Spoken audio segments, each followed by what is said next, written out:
Dan juga kalau untuk koralin alga ini syarat dan faktor utama koralin alga ini bisa tumbuh di tank kita itu bukan dilihat dari seberapa tua usia tank kalian teman-teman, melainkan kan mengenai bang kalau untuk tanknya pakai chiller atau kipas, terus di suhunya itu di berapa. Nah kalau pakai kipas penguapannya gimana, besar nggak. Nah, di sini aku akan kasih tahu ke kalian teman-teman ya, untuk tips dan trik yang aku pakai ya untuk menjaga stabilitas suhu yang ada di tank ini teman-teman, meskipun hanya menggunakan kipas ya.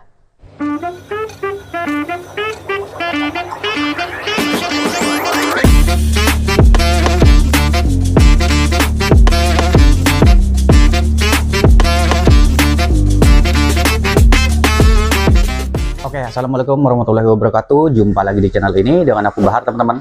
Dan juga masih di topik yang sama ya, mengenai seputar akuarium air laut teman-teman. Nah, untuk video kali ini di sini aku mau jawab beberapa pertanyaan yang kalian tanyakan di kolom komentar teman-teman. Dan juga sebenarnya kalau untuk pertanyaan ini itu sudah aku jawab di kolom komentar ya.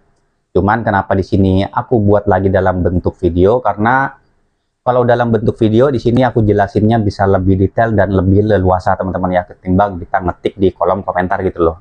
Dan siapa tahu juga ini bisa jadi sumber informasi tambahan buat kalian yang belum tahu ya. Dan juga ya siapa tahu juga kalian mempunyai pertanyaan yang sama tapi belum sempat ditanyakan gitu loh. Jadi ya semoga video ini bisa berguna gitu loh, karena aku tahu sendiri ya nggak semua orang itu suka membaca teman-teman ya, apalagi membaca komentar gitu loh. Jadi ya kalau dalam video ini ya kalian bisa cukup didengarkan aja teman-teman ya, meskipun tanpa nonton ya.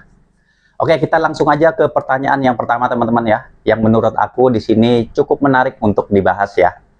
Karena banyak juga yang bisa dibilang itu menanyakan hal yang sama teman-teman di komentar-komentar sebelumnya ya, makanya di sini aku coba bahas teman-teman ya.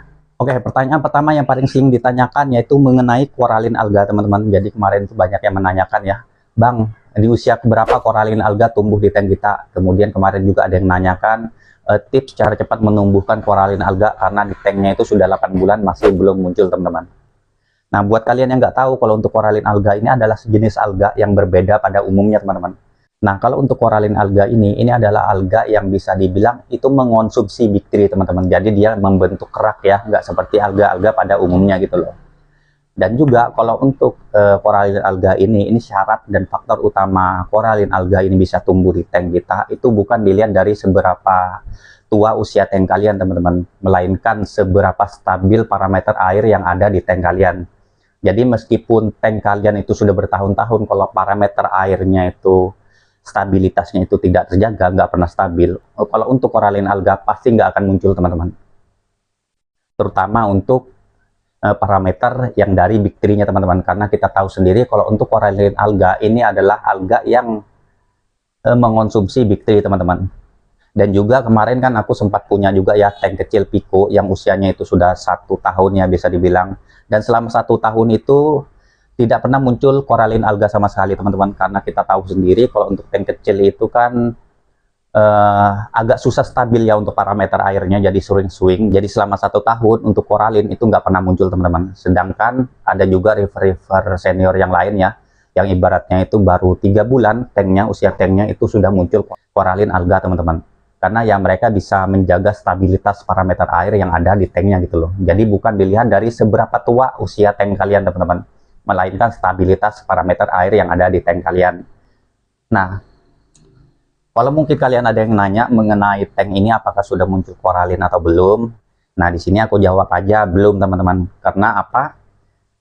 Di samping tank ini juga masih muda ya, belum genap 3 bulan. 3 bulan aja masih belum genap ya. Dan juga dilihat dari segi stabilitas parameter air yang ada di tank ini masih belum stabil teman-teman. Mungkin kalau untuk dari bakteri itu sudah mulai stabil ya, tapi kayak dari nitrat dan fosfat apa segala itu kadang sering nol, kadang sering tinggi, jadi masih belum stabil. Makanya kalau untuk koralin ini belum muncul teman-teman. Dan juga kalau misalkan aku disuruh milih muncul koralin atau tidak, mending nggak usah muncul sama sekali teman-teman ya. Karena kalau jujur aja kalau untuk koralin ini kurang suka teman-teman. Ya mungkin banyak dari kalian itu yang suka ya dengan koralin ini ya, karena ya dilihat dari warnanya pink keunguan ya, dan juga kayak bisa dibilang kayak natural lah, kayak seperti di alamnya. Cuman kalau aku sendiri kalau misalkan bisa memilih, mending nggak tumbuh sama sekali teman-teman. Nah, kenapa aku nggak suka? Yang pertama alasannya koralin alga ini adalah alga yang membentuk kerak, teman-teman. Jadi misalkan ini sudah tumbuh di tank dan menempel pada bagian kaca, otomatis ini akan susah dibersihkan, teman-teman. Jadi koralin alga ini nggak bisa dibersihkan kayak kita biasanya gosok kayak menggosok magnet yang biasa aku pakai ya. Jadi kalau kita mau bersihkan itu pasti membutuhkan effort lebih gitu loh, karena kita harus kerik baru dia bisa ngilang gitu loh. Dan itu nggak aku suka gitu loh, teman-teman. Pasti lebih ribet jadinya. Dan yang kedua juga yang namanya koralin alga ini kan mengonsumsi bakteri ya. Otomatis konsumsi bakteri yang ada di tank kalian itu akan semakin meningkat, teman-teman. Nah, itu aku juga nggak suka karena kenapa? Karena kalau untuk aliran low budget kere-hore kayak aku, teman-teman ya, itu bisa dibilang nggak mau apa ya, buang-buang modal berlebih lah, teman-teman, yang terlalu nggak penting. Makanya kalau untuk koralin alga di situ aku nggak suka, teman-teman ya. Ya buat kalian yang memang pengen mempercepat koralin alga ini tumbuh di tank kalian, ya satu syaratnya ya yang aku bilang tadi, stabilitas parameter air yang ada di tank kalian. Kemudian juga kalau pengen mempercepat lagi, kalian kalau pas beli koral ya di tank penjual itu kan biasanya dapat frak ya, dan fraknya itu biasanya ditumbuhin sama yang koralin, teman-teman. Nah itu kalian ambil aja tuh, terus kalian kerik ya aja ya, terus kalian tabur aja di tanknya, itu akan mempercepat koralin alga tumbuh di tank kalian, teman-teman. Cuman kembali lagi ya, stabilitas parameter air di tank kalian itu harus stabil, karena kalau nggak stabil meskipun sebanyak apapun kalian pakai cara itu nggak akan tumbuh, teman-teman. Karena aku sudah pernah coba ya di tank kecil kita yang pertama kemarin. Jadi seperti itu, teman-teman ya. Nah, kemudian kalau untuk pertanyaan kedua yang paling sering ditanyakan mengenai tank ini, teman-teman ya, kemarin ya. Jadi banyak yang menanyakan mengenai, Bang, kalau untuk tanknya pakai chiller atau kipas, terus di suhunya itu di berapa? Nah, kalau pakai kipas, penguapannya gimana, besar nggak?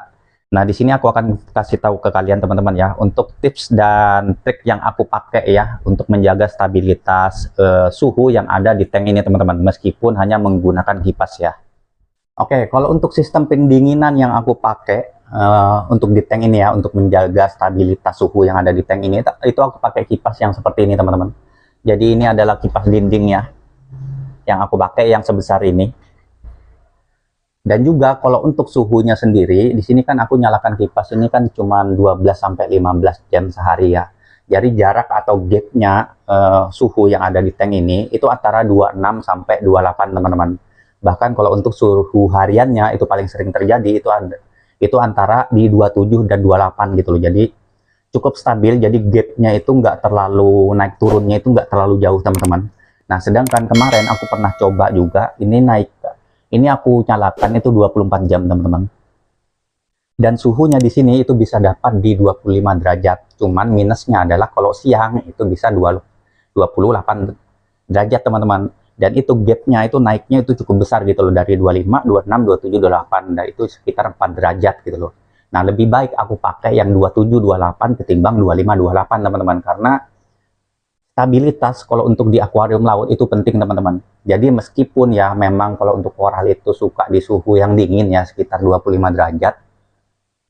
Kalau naik turunnya itu jauh ya, itu nggak baik, teman-teman. Kecuali ya memang kita pakai killer gitu loh. Kalau kita pakai killer kan enak tuh kita untuk kontrolnya ya.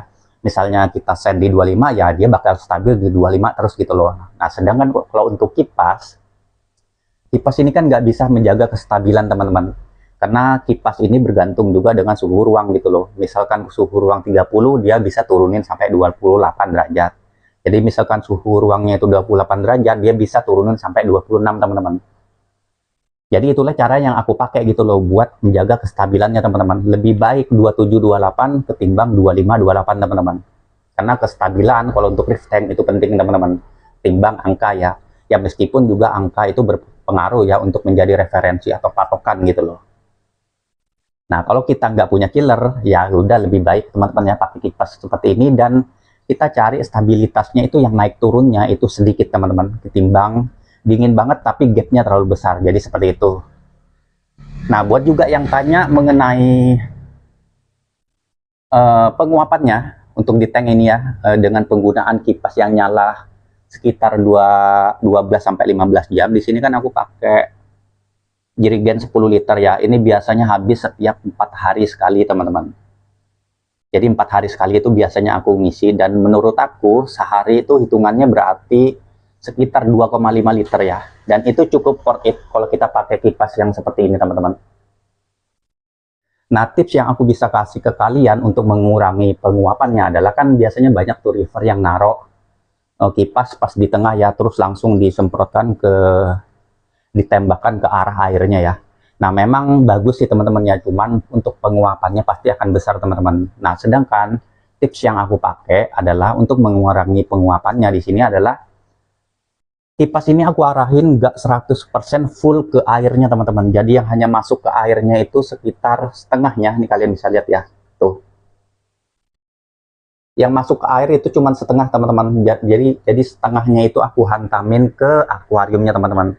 Nah, apakah worth it bang? Itu worth it juga teman-teman, karena kalau misalkan kita hantamin ke kaca akuariumnya, nggak full ke airnya, yang pertama dia mengurangi penguapan ya yang ada di airnya, dan juga suhu dingin yang ada di kacanya itu akan tertransfer juga teman-teman ya ke airnya. Jadi kalian nggak usah khawatir juga, nggak worth it gitu loh. Makanya di sini untuk kipasnya itu nggak 100% langsung nembak ke airnya teman-teman. Bahkan juga kalau untuk di sini ini bahkan ada juga yang kena ke lampu teman-teman sebagian. Jadi memang nggak full tuh, bener-bener cuman sedikit aja teman-teman yang aku tembakkan ke airnya. Ini cuman terasa di bagian ini doang nih ada angin, jadi cuman sedikit. Nah, sisanya itu lebih ke kacanya teman-teman. Nah, nanti dari dinginnya kaca itu akan berpindah ke airnya teman-teman. Makanya di sini meskipun aku pakai kipas yang sebesar itu ya, penguapannya itu 2,5 liter per hari. Ya mungkin kalau misalnya aku fullin hantamin ke airnya itu bahkan lebih daripada 2,5 liter teman-teman. Jadi itu ada cara yang aku pakai untuk mengurangi penguapan yang ada di tank ini gitu loh.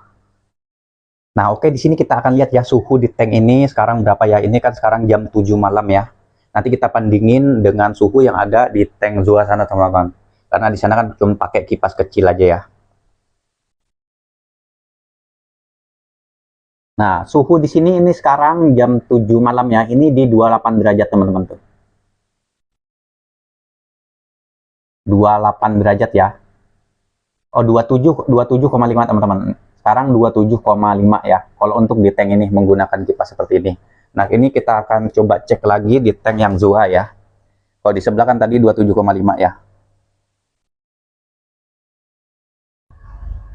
Nah, kalau di sini itu 28. Nah, 28,5 teman-teman. Jadi perbedaannya itu sekitar 1 derajat ya untuk di tank ini dengan di tank yang besar ini teman-teman. Jadi pakai kipas ini cukup worth it gitu loh. Nah, ini kemarin aku baru ngisi itu sekitar 2 harian yang lalu teman-teman. Jadi ini hampir 3 hari sudah. Hampir 3 hari jadi sudah segitu. Ya kemungkinan kalau 4 hari itu bakalan habis lagi teman-teman. Nah, jadi seperti itulah teman-teman ya cara yang aku pakai untuk menjaga kestabilan suhu dan mengurangi evaporasi atau penguapan yang ada di tank ini teman-teman. Ya semoga ini bisa membantu kalian juga gitu loh, yang memang kalian itu pakai kipas bukan chiller ya. Kalau yang pakai chiller ya nggak usah mentingin penguapan kali ya, karena udah pasti minim kalau untuk penguapannya, dan juga suhu bisa stabil teman-teman. Jadi ini khusus untuk yang aliran kerehore teman-teman ya. Oke, kayaknya itu aja sih jawaban-jawaban yang bisa aku share ke kalian, dan tips-tips yang aku bisa share ke kalian mengenai pertanyaan-pertanyaan kalian di kolom komentar teman-teman. Ya, jika kalian rasa jawaban yang aku berikan ke kalian berguna, ya jangan lupa untuk di like teman-teman ya. Oke, kayaknya itu aja teman-teman untuk video kali ini, dan buat yang sudah subscribe juga aku ucapin terima kasih banyak teman-teman. Oke, aku akhiri untuk video kali ini. Wassalamualaikum warahmatullahi wabarakatuh. Sampai jumpa di video-video selanjutnya.